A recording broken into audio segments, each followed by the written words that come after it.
오늘 본문은요, 예수님이 세례를 받으시는 장면입니다.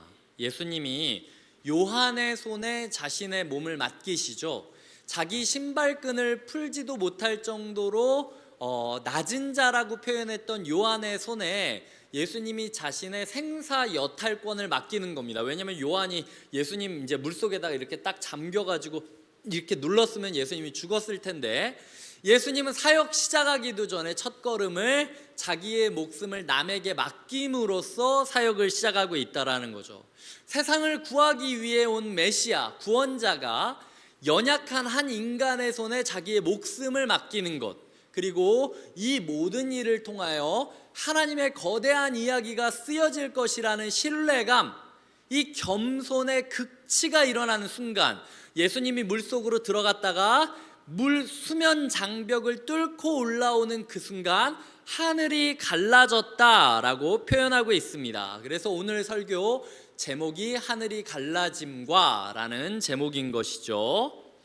마태복음과 누가복음에는 이 장면을 표현하며 하늘이 열렸다라고 표현을 합니다. 문이 열리듯 열렸다라는 아노이고라는 단어를 쓰는데요, 마가복음만 유별나게 이 갈라졌다라는 표현을 쓰고 있습니다. 다른 복음서와 달리 이 복음서만 특별한 단어를 썼다라는 건 의미를 부여하고 싶었다라는 거예요. 이 갈라졌다라는 단어는 원어로 스키조인데요, 이 단어 자체가 발음이 세지 않습니까? 스, 키, 조 이렇게 센 발음들을 넣음으로써 뜻이 뭐냐면 찢었다, 찢어버렸다라는 뜻을 가지고 있습니다. 하나님이 하늘을 찢어버렸다라는 뜻인 거죠. 이 단어가 마가복음의 시작과 끝을 포장하는 포장지 끈의 역할을 합니다. 마가복음 마지막 부분인 15장 38절을 제가 읽겠습니다. 이에 성소 휘장이 위로부터 아래까지 찢어져 둘이 되니라. 이 위로부터 아래까지 찢어져서 둘이 됐다, 이 찢어지다라는 단어가 자르다, 틈을 만들었다라는 의미로 사용되는 단어인 거죠. 당시 이 찢어졌던 휘장은 헤롯 왕을 통하여 만들어지고 있었던 헤롯 성전의 바깥 휘장인데요, 이 휘장의 높이, 길이가 약 24m였습니다. 80피트 정도 됐는데 24m짜리 길이의 천이었다라는 거죠. 그리고 두께가 10cm 정도 되는 두께였다라고 합니다. 우리가 이 휘장이 찢어졌다라고 하면 마치 문틀에 그냥 걸어놨던 그 가림막 작은 천이 이 공포영화 보면 막 바람이 막 불다가 이렇게 착 이 손상이 되는 모습들을 그리지 않습니까? 그런 걸로 생각할 수 있는데 실제로는 24m 높이에 10cm 두께였다라는 거예요. 엄청 두껍고 무게가 있었다라는 거죠. 어지간한 바람이 분다고 해서 찢어지지 않았다라는 겁니다. 이 관련돼서 글을 읽었는데요, 당시 이 휘장의 강도를 향하여 어느 정도 강했느냐, 황소 4마리를 양 귀퉁이에 넣고 걷게 했는데도 찢어지지 않았다, 이게 사실인지는 모르겠지만 이런 말이 글에 있을 정도로 이 휘장이 단단했다라는 것이죠. 그런데 만약 누군가가 의도적으로 사람이 칼로 가운데를 찢고 양쪽으로 잡아서 당겨서 찢었다면 그것이 위로부터 아래로 찢어져야 했을까요? 밑에서부터 위로 찢어져야 했을까요? 만약 그랬다면 밑에서부터 찢어졌겠죠. 왜냐하면 24m나 되는데 우리가 무림 고수도 아니고 뛰어가지고 막 이렇게 할 수는 없지 않습니까? 밑에 가르고 밑에서 당겼으니까 밑에서부터 아래로 찢어졌을 텐데 위로부터 아래로 찢어졌다는 건 하나님이 의도적으로 능력을 보이셔서 이 휘장을 찢어버리셨다, 이것이 하나님께서 마가복음을 통해서 말씀하는 내용이라는 것이죠. 결국은 마가복음이라는 복음서는요, 하늘을 찢으면서 사역을 시작하시고 사역의 절정에서 성전 휘장을 찢어버리시면서 하나님과 만나게 하셨던 것이 누구의 사역이냐? 예수님의 사역이었다라고 이야기를 하고 있습니다. 이 찢었다라는 표현이 요즘 인터넷 용어로 찢었다라고 하는 표현으로도 있습니다. 이 찢었다라는 표현이 아시는 분은 아시겠지만 쩐다, 미쳤다, 끝내준다 라는 말이 이 찢었다라는 표현이에요. 그러니까 이 압도적인 실력으로 게이머가 혼자서 몇 사람들을 다 이기면서 게임을 이겼을 때, 예를 들어 페이커 진짜 게임을 찢었다 라고 할 때 나오는 용어고, 이 랩하는 사람들이 음악에 비트에 맞춰서 그냥 상대방이 말도 못하게 다다다다다다 라임을 맞추면서 이 말빨로 상대방을 누를 때 야, 무대를 찢었다 라고 이야기를 하고요. 논리 토론을 할 때 철저한 논리로 상대가 아무 말도 못하도록 이렇게 딱 압박을 해서 끽소리 못하게 할 때 찢었다라고 이야기를 하고 있습니다. 그러니까 마가복음을 오늘 우리가 이 설교를 듣고 나서 이 마가복음 당시에 사람들이 가졌던 표현을 우리식으로 받아들인다면 이건 거죠. 와, 하나님 찢었다. 와, 하나님 쩐다. 하나님 미쳤다. 하나님 진짜 대단한데? 이런 말을 하게 만든 게 하늘을 갈랐다, 휘장이 갈라졌다 라는 말로 하나님께서 마가복음의 시작과 끝을 두고 있는 이유라는 것이죠. 그렇다면 하나님이 뭘 어떻게 했길래 하나님이 찢었다, 하나님이 대단하다 라고 이야기할 수 있는 걸까요? 줄탁동시라는 말이 있습니다. 이 줄탁동시라는 말은 병아리가 껍질에서 나오는 과정을 묘사하는 단어예요. 이 줄이라는 단어가 쪽쪽 빠는 그 소리를 뜻합니다. 그러니까 아기 병아리가 대부분 18일에서 21일 정도가 되면은 알을 깨고 나옵니다. 근데 18일 정도가 됐을 때 이제 계란에서 이것이 병아리로 형성이 되기 시작을 하면서 나갈 준비를 하는 거예요. 그래서 나름대로는 막중 일부를 이렇게 부리로 쪽쪽 빨면서 자기가 나가고 싶다라는 제스처를 취합니다. 어미닭은요, 그 쪽쪽 빠는 소리를 자기 품 안에서 들으면서 얘가 이주기로 요렇게 소리를 요 템포로 요 정도로 요 강도로 소리를 내는 거 보니까 준비가 아직 덜 됐구나. 빠는 힘이 조금 되는 것 같으니까 이제는 조금 되는 것 같다 라는 이제 상황들이 있는 거죠. 그래서 18일에서 21일 정도 되는 그 타이밍 가운데 때가 됐다라고 생각되면은요, 딱 빠는 타이밍, 빠는 지점에 맞춰서 어미닭이 딱따구리가 나무를 두드리듯 딱딱 이렇게 조금 이 알을 깨줍니다. 그러면은 병아리 입장에서는 쪽쪽 빨면서 엄마한테 나 나가고 싶다, 답답하다라고 하는데 갑자기 막이 깨지면서 빛이 보이기 시작하고 그리고 따뜻한 온기가 느껴지는 거죠. 그렇게 나오는 게 줄탁동시라고 합니다. 그러니까 이 동시라고 하는 말은 타이밍을 뜻하는 거고요. 이 정확한 타이밍에 이 부르짖는 아기 병아리의 쪽쪽 빠는 모습과 딱딱 두드려주는 어미 닭의 그 터치가 맞물리는 정확한 타이밍이 맞아야만 병아리가 태어날 수 있다라는 것을 뜻하는 거고요. 비슷한 말로는 줄탁동기가 있습니다. 이 동기라는 말은 이 타이밍만 맞을 게 아니라 지점이 맞는다라는 거예요. 얘가 빠는 지점과 엄마가 때리는 지점이 딱 맞아 떨어졌을 때 잘그락 소리가 나면서 이 계란이 깨지기 시작한다라는 거죠. 18일부터 21일까지 그 어떤 타이밍, 각자가 조금 다를 수도 있겠지만 만약 엄마가 이거를 애가 빠는 힘이 덜 됐는데 먼저 이 계란을 깨버리면 어떻게 될까요? 병아리 비슷한 모양은 되겠지만 몸이 다 형성되지 않았기 때문에 미숙아로 죽을 수밖에 없습니다. 만약 21일이 지났는데도 불구하고 엄마가 깨주지 않는다면 어떻게 될까요? 이 막에서 나오려고 애를 쓰다가 결국 병아리는 숨 막혀서 죽게 될 것이라는 거죠. 너무 일찍 갈라줘도 죽고 너무 늦게 갈라줘도 죽는다라는 것. 정확한 타이밍에 그 병아리 입장에서 하늘이 열리는 것이 줄딱동시다라고 이야기를 하고 있다라는 것입니다. 이 병아리 입장에서 내가 잘했고 내가 잘 빨았으니까 엄마가 타이밍을 맞춰준 거다라고 자기 의의를 내세울 수 있겠습니까? 계란 껍질을 보면요, 안쪽은 말랑합니다. 바깥쪽이 딱딱한 거죠. 이 안쪽에서 아무리 부리를 가지고 빨고 물고 뭐 소리를 지르고 그래봤자 그 계란 막 부드러운 막을 건들고 있는 걸 뿐이에요. 그래서 어떤 사람은 이 병아리가 엄마한테 부르짖는 모습일 뿐이다. 엄마 나 여기 준비됐어요. 깨줘요. 근데 엄마가 침묵하고 기다리고 있는 거예요. 깨줘요.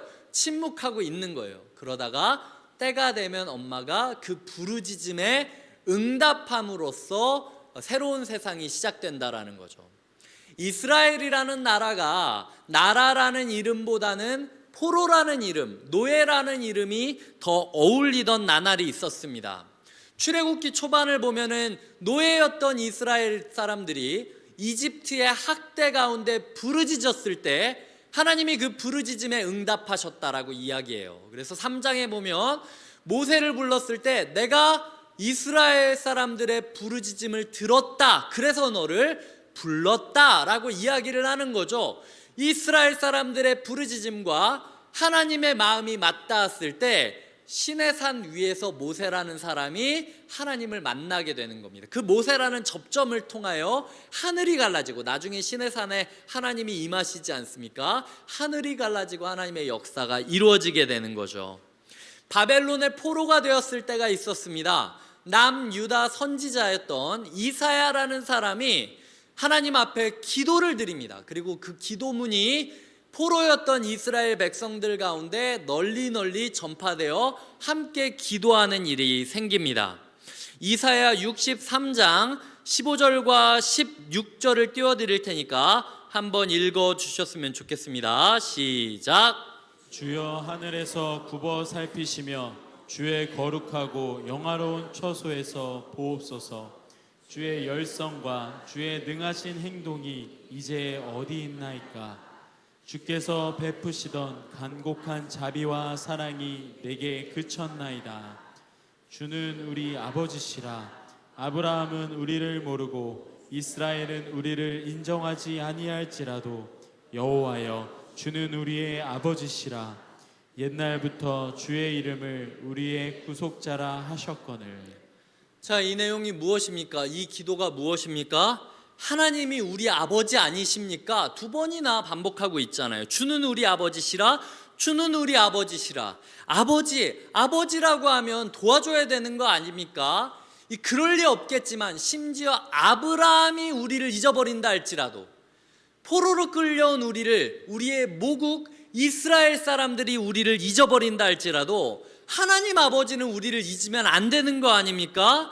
하나님 하늘에서 멍하니 계시지 마시고 하늘에서 우리를 굽혀서 내려봐 주세요. 그리고 하나님의 열심, 하나님의 능력으로 우리를 사랑해 주셨으면 좋겠습니다 라고 외치고 있는 기도가 이 이사야서의 기도라는 거죠. 근데 마가복음 1장 11절에서 이 기도가 어떻게 응답됩니까? 하나님이 말씀하시죠. 너는 내 사랑하는 아들이라.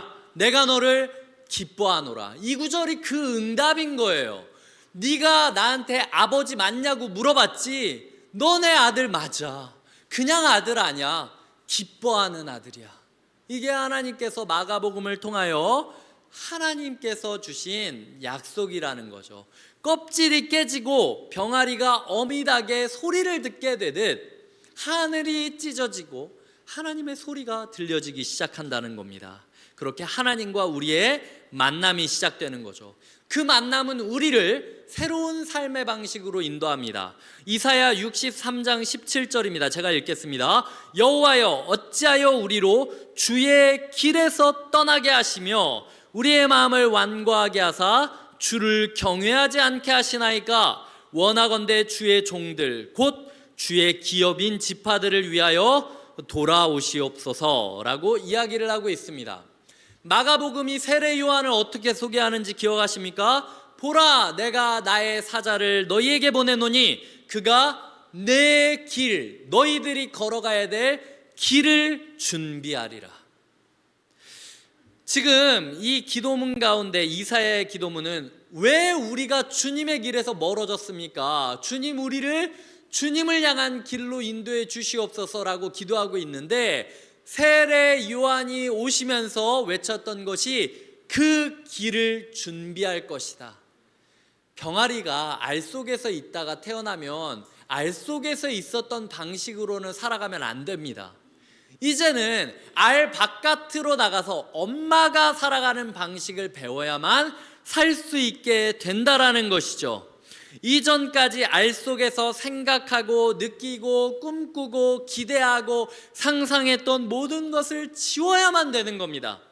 예수님을 알기 전 우리가 모든 것을 지웠을 때 새로운 길이 열리는 것처럼, 예수님을 인생의 주인으로 여기고 예수님을 예배하면서 따르게 될 새로운 삶을 꿈꾸며 설레어야 된다라는 것, 이것이 이사야서에 나왔던 기도문의 내용이라는 거죠.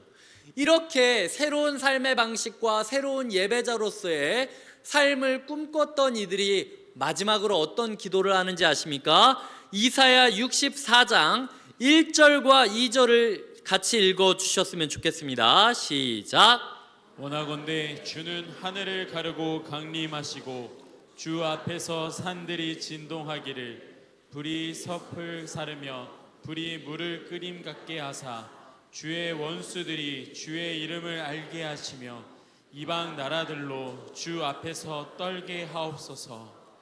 원하건대 주는 하늘을 가르고 하늘을 찢고 강림하시고, 이 하늘을 찢고 와달라는 그 알 속에 병아리 같았던 이스라엘 백성들의 기도가, 이사야는 구약에 있는 이야기잖아요. 구약부터 기도하고 부르짖고 울고 애타게 기다렸던 그들의 기도가 예수 그리스도를 만나는 순간, 예수 그리스도가 자신의 목숨까지도 인간들에게 바치시고 수면에 죽었다가 수면 장벽을 뚫고 올라오는 그 가장 겸손했던 그 순간, 하늘이 찢어지고 기도했던 그대로 하나님께서 강림하시는 모습을 그리고 있다라는 거죠. 이제부터는 주의 원수들조차도 주님의 이름을 알게 될 것이고, 이방 나라들조차도 주 앞에서 떨게 될 것임을 선포할 수 있게 되는 것이 바로 마가복음 1장에 세례를 받으실 때 나타나는 줄탁 동시의 모습이라는 겁니다. 제가 드리고 싶은 말은요, 나의 기도와 하나님의 응답과 예수 그리스도가 정박을 이루는 순간 새로운 인생이 열린다라는 거예요. 아무 기도하지 않고 멍하니 하나님을 기도하거나, 하나님은 애쓰시고 있는데 우리는 그냥 가만히 있거나 이러면 오히려 우리는 숨막혀 죽거나 미숙아로서 아파하게 된다라는 것이죠. 이제는 모든 사람들이 우리를 상한 계란으로 여기는 것이 아니라 어미를 닮은 병아리임을 알게 될 것이다. 언제? 우리의 기도와 하나님의 역사와 예수 그리스도가 만나는 그 순간, 그때 이 줄탁 동시의 역사가 이루어지게 된다라는 거죠. 오늘 새벽에 설교를 준비하다가 매미 껍데기 읽다라는 나순옥 시인의 식구를 생각하게 되었습니다. 울어서 너무 울어서 텅 비어버린 껍데기, 속의 것 다 쏟아놓아 허물 벗을 수 있었나, 내 평생 쌓인 죄업도 울어 벗을 수 있다면. 매미가 한국에서는 5년에서 7년 정도 어둡고 습한 땅 속에서 있다가 나와서 하는 일은 우는 일밖에 없지 않습니까? 얘가 어떻게 그 오랜 시간 땅 속에서 버티며 살 수 있었을까? 우는 거를 가장 잘했다라는 거예요. 속 안에서 울고 울다 보니까 결국에는 자기의 모든 허물을 찢고 새로운 존재가 되어서 날아오른 것이구나. 미국에서는요, 어떤 매미는 17년 동안이나 땅속에 있어야 한다고 합니다.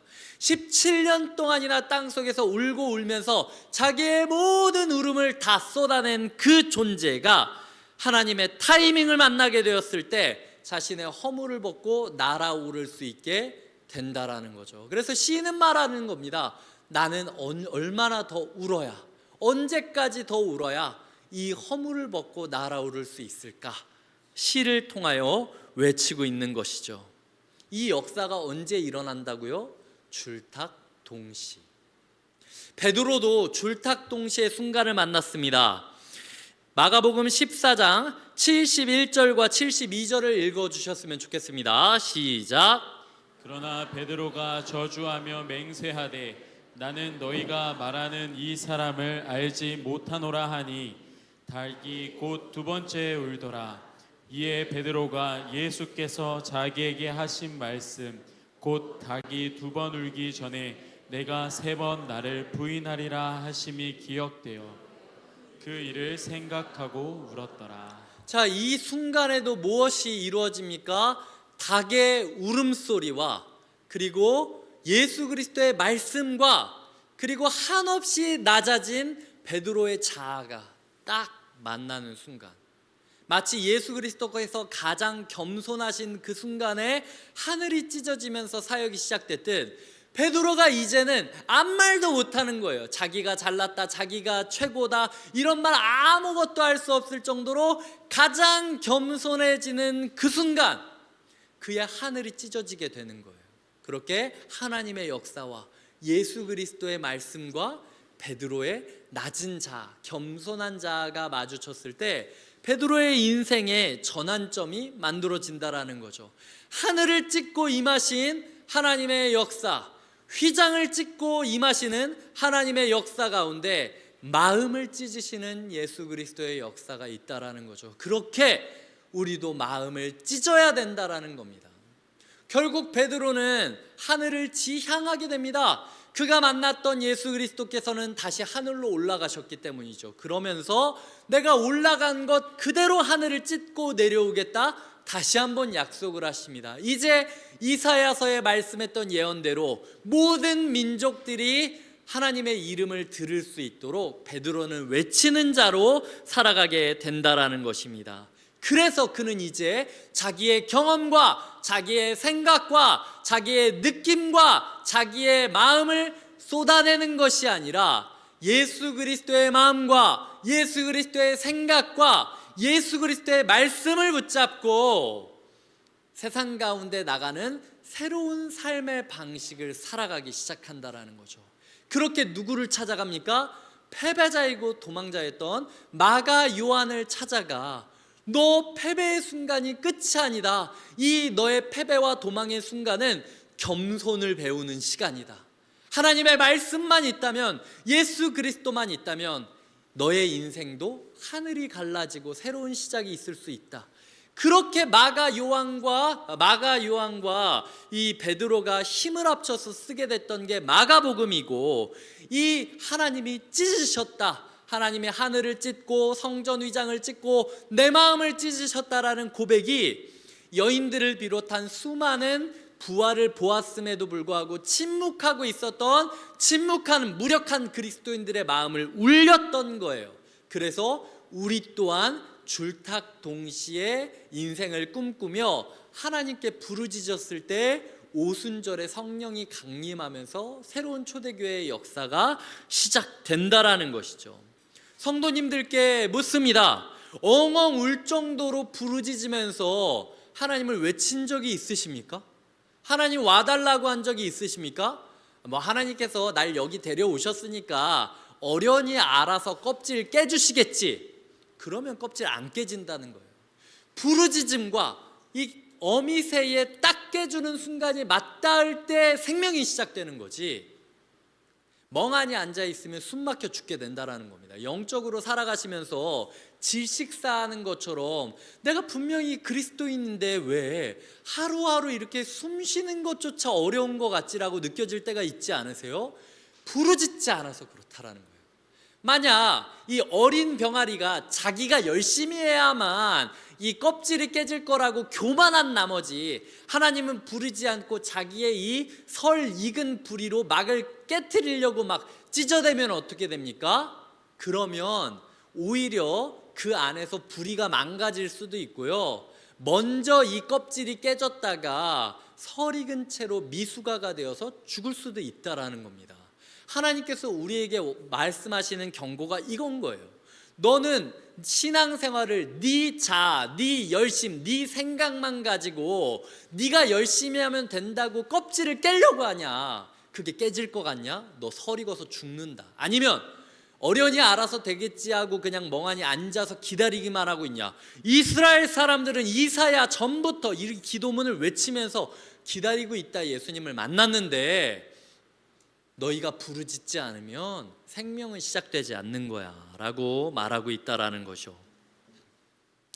우리 가운데 생각의 껍질이 있습니다. 절대 바뀌지 않는 생각들이 있어요. 감정의 껍질이 있습니다. 내가 왜 분노하고 내가 왜 우울한지도 모르면서 감정이 나를 막 껍질처럼 사로잡을 때가 있어요. 환경의 껍질이 있습니다. 나는 도저히 여기서부터 벗어나지 못할 거야.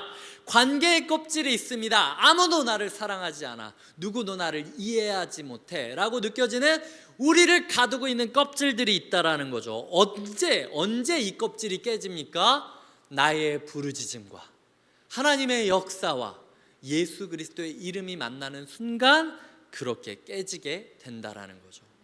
그때 우리는 새로운 삶의 방식을 배울 수 있게 될 것입니다. 알 속에서 우리가 여태까지 살아왔던 삶의 방식과는 전혀 다른 방식. 내가 이렇게 살 수 있단 말이야? 예수 그리스도만 그럴 줄 알았는데 나도 그렇게 될 수 있단 말이야? 라고 느껴지는 벅찬 삶의 방식으로 한 주를 시락하시고 새로운 걸음을 내디디시길 주님의 이름으로 축복하고 부탁드립니다. 이 시간 함께 찬양하며 나아가겠습니다. 오소서 진리의 성령님 함께 찬양할 때 가사 중에 이런 내용이 있습니다.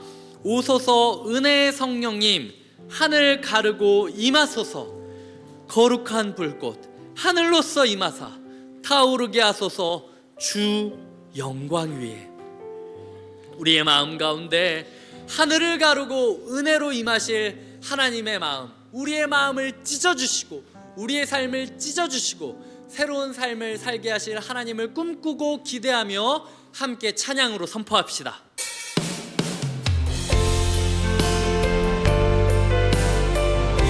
오소서 오소서 진리의 성령님 이 땅을 늘며 임하소서. 거짓과 탐욕 죄악에 무너진 우리 가슴 적게 하소서. 오소서 은혜의 성령님 오소서 은혜의 성령님 하늘 가르고 임하소서. 하늘 가르고 임하소서. 거룩한 불꽃 하늘로서 임하사 타오르게 하소서. 주여 새로운 삶을 기대합시다. 부흥의 불길 부흥의 불길 타오르게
통성으로 기도하실 때 하나님 우리의 껍질이 깨지고 새로운 인생이 시작되게 하여 주시옵소서. 줄탁 동시에 기적이 나의 삶에 임하게 하여 주시옵소서. 하나님 우리의 삶에 역사심이 있길 바라며 주여 한번 부르짖고 함께 통성으로 기도하겠습니다. 주여 하나님 아버지 우리의 자로 우리의 껍질을 깨려고 애쓰지 않게 하여 주시옵소서. 그저 우리가 할 수 있는 일은 부르짖는 일밖에 없음을 기억하며 부르짖고 매미처럼 울고 울며 이 시절을 보내게 하여 주시옵소서. 하나님 우리가 하나님께서 어련히 알아서 해주실 거라는 생각으로 멍한 이 세월을 낭비하지 않게 하여 주시옵소서. 하나님 나의 부르짖음과 하나님의 응답과 예수 그리스도의 겸손히 만났을 때 인생의 껍질이 깨지고 새로운 역사가 시작됨을 믿습니다. 은혜의 성령님 하늘을 가르고 임하여 주시옵소서. 나의 삶에 새로운 역사가 시작되게 하여 주시옵소서. 아버지의 능력이 우리의 삶에 역사하게 하여 주시옵소서. 하나님 우리의 인생 가운데 부흥이 시작되게 하여 주시옵소서. 우리의 교회가 부흥되게 하여 주시옵소서. 나의 가정이 부흥되게 하여 주시옵소서. 하나님 우리가 새로운 병아리로서 어미의 걸음을 따르며 예수 그리스도의 길을 따르게 하여 주시옵소서. 베드로가 그러했듯 우리의 마음을 찢어 주시옵소서. 다같이 일어나 찬양하겠습니다. 부흥의 불길 타오르게 하소서. 진리의 말씀 이 땅 새롭게 하소서. 은혜의 강물 흐르게 하소서. 성령의 바람 이 땅 가득 불어와 기도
하나님 우리의 하늘을 찢고 임하여 주시옵소서.